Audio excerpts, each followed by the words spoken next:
आपका कार्य ही आपके जीवन को अर्थ और उद्देश्य देता है, इसके बिना ज़िंदगी अधूरी है। वे लोग जो आईक्यू की डींगें हाँकते हैं वे लूज़र है।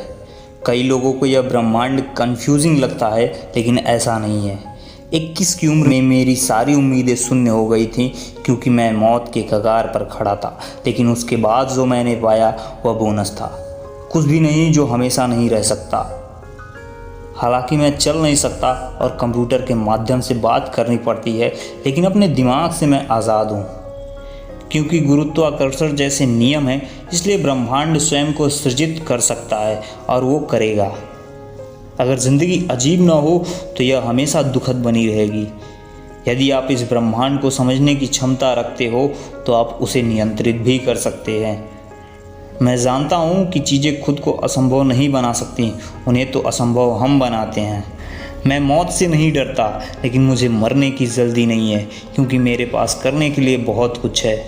आपके पास हमेशा मौका होता है कुछ न कुछ कर दिखाकर सफल होने का, चाहे ज़िंदगी आपकी कितनी ही कष्टदायी क्यों न हो। इंसान अगले 1000 वर्ष तक जीवित नहीं बच पाएगा। मुझे पता नहीं है, जो लोग बुद्धि के विषय में दावा करते हैं वे हारे हुए व्यक्ति होते हैं। जीवन बहुत ही दुखद होगा अगर हम मजाकिया न हो तो। कार्य आपको मतलब और उद्देश्य देता है, जीवन इसके बिना खाली है। चाहे ज़िंदगी जितनी भी मुश्किल लगे, वहाँ हमेशा ऐसा कुछ होता है जो आप कर सकते हैं और सफलता प्राप्त कर सकते। मैंने देखा है जो लोग कहते हैं कि सब कुछ पहले से तय होता है और इसे बदला नहीं जा सकता, वे लोग भी सड़क पार करने से पहले देख के चलते हैं। आप अपने पैरों के नीचे मत देखो, बल्कि ऊपर सितारों की तरफ देखो। जो देखो उसका मतलब जानने की कोशिश करो और आश्चर्य करो जो पूरे ब्रह्मांड को चला रहा है। हमारे पास पड़ी हर एक चीज़ का महत्व तब समझ आता है जब हमारी उम्मीद अचानक से ख़त्म हो जाती है। धर्म के बीच एक बुनियादी फ़र्क है जो अधिकार पर आधारित है। विज्ञान अवलोकन और तर्क पर आधारित है। विज्ञान जीतेगा क्योंकि यह काम देता है। वे एक पूरा रहस्य है। जब अगली बार कोई आपसे शिकायत करे कि आपने कोई गलती की है, उसे बता दें ये जो हुआ अच्छा हुआ, क्योंकि बिना गलती या त्रुटि के ना आप या ना मैं इस धरती में मौजूद रह सकते हैं। आक्रामकता इंसानों की सबसे बुरी आदत है जो उनकी सभ्यता का विनाश करती है। बुद्धिमत्ता को अपनाने की काबिलियत है। मेरे सेलिब्रिटी होने का सबसे बड़ा नुकसान यह है कि मैं किसी को बताए बिना दुनिया में कहीं नहीं जा सकता। काले चश्मे पहनकर बाहर निकलना मेरे लिए पर्याप्त नहीं। मुझे व्हीलचेयर पर बैठकर दुनिया की सैर नहीं करनी। यदि आप कहीं फंसे हुए हो तो उग्र होना अच्छी बात है। हम सिर्फ समस्याओं के बारे में सोचते रहते हैं, लेकिन कभी उसे हल करने की कोशिश नहीं करते।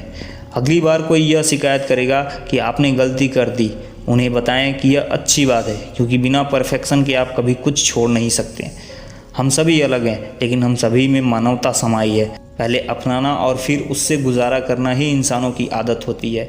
कभी कभी मुझे आश्चर्य होता है कि क्या मैं अपनी व्हीलचेयर और विकलांगता के लिए उतना ही प्रसिद्ध हूँ जितना अपने खोजों के लिए। मेरे पास करने के लिए बहुत कुछ है। व्यर्थ समय गंवाने से मुझे नफरत है। विज्ञान केवल तर्क का अनुयायी नहीं है, बल्कि रोमांस और जुनून का भी।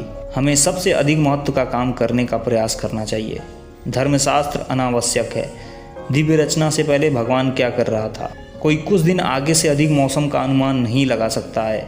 लेकिन मेरी पहली लोकप्रिय पुस्तक the brief history of times ने काफ़ी रुचि पैदा की, लेकिन कई लोगों को इसे समझने में कठिनाई हुई। हम यहाँ क्यों हैं, हम कहाँ से आते हैं, परंपरागत रूप से एक फिलॉसफी के सवाल हैं, लेकिन फिलॉसफी मर चुकी है। मैं नास्तिक हूँ, मैं भगवान में विश्वास नहीं रखता। भगवान सिर्फ पासे ही नहीं खेलता, कभी कभी वह उन्हें ऐसी जगह भी फेंक देता है जहाँ उन्हें देखा नहीं जा सकता। मुझे लगता है ब्रह्मांड में और ग्रहों पर जीवन आम है, हालांकि बुद्धिमान जीवन कम ही है। कुछ का कहना है कि इसका भी अभी पृथ्वी पर आना बाकी है।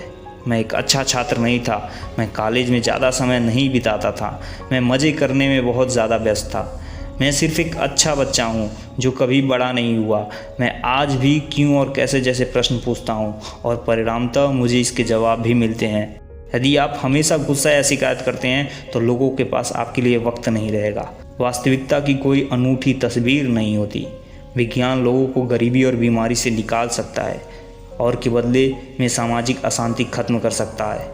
11 सितंबर का आतंकवादी हमला भयानक था, फिर भी परमाणु हथियार से ज़्यादा नहीं, क्योंकि यह मानव जाति के अस्तित्व के लिए खतरा नहीं है। हम एक औसत तारे के छोटे से ग्रह पर रहने वाली बंदरों की एक अनंत नस्ल हैं, लेकिन हम ब्रह्मांड को समझ सकते हैं। यह हमें कुछ खास बनाता है। ब्रह्मांड से बड़ा और पुराना कुछ भी नहीं है। कंप्यूटरों द्वारा बुद्धि विकसित कर हम पर काबू करना एक वास्तविक खतरे के समान है।